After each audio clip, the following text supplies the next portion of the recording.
Understanding your purpose for your given season, let's take the case of Joshua and Moses. So everybody has their own season under the sun, and everybody has their own purpose, and everybody has to operate in their own season, even if it doesn't necessarily seem like it's fair. When it came to Moses, he was most known for delivering the Israelites from Egypt, parting the Red Sea, along with a lot of other miracles. And he stayed in the desert with the Israelites for 40 years, listening to their complaining and their murmuring, all while trying to keep the faith.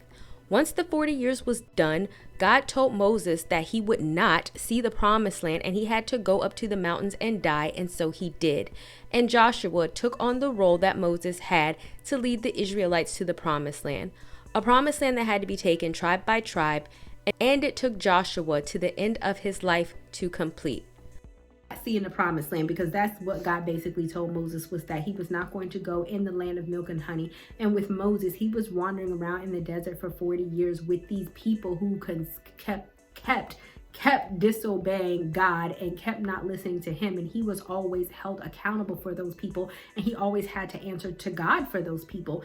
And so I think at the end of this, when we see Moses getting ready to die, it's very sad that he didn't even get a glimpse of the promised land. It's like, no, go up and go sit on the hilltop somewhere and go look at it from a distance and die. So in my mind, in a way, I kind of think like, maybe it was best, as Joshua was fighting until he was old. And so that's what we have to know, is like, if Moses probably would have continued on, he probably would not have been able to be as successful as Joshua, or he probably would have died in the interim. So I think that when it comes down to seasons, it's knowing what is your seasons. Moses' season was to lead the Israelites out of Egypt and to part the Red Sea and to do all of these miracles, and it was to lead them in the desert. And then you see he passed on to Joshua when it was Joshua's season, and Joshua's season was to basically help the Israelites take the promised land, which was the land of milk and honey, and fight. And then after Joshua, we'll see somebody else's season. So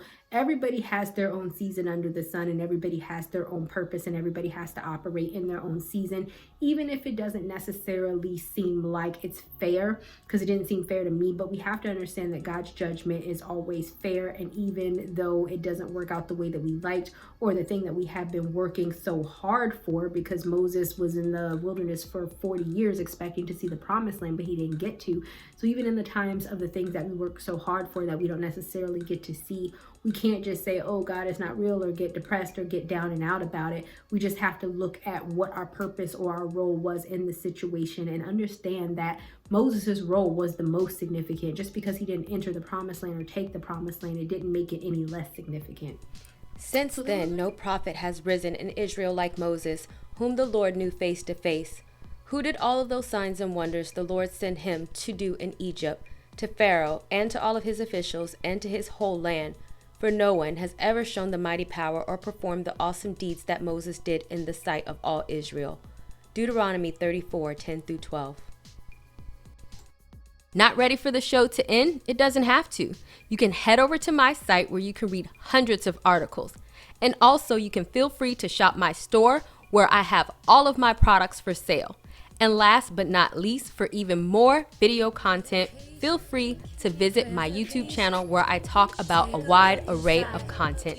Thank you guys so much for tuning in, and until next time, stay blessed.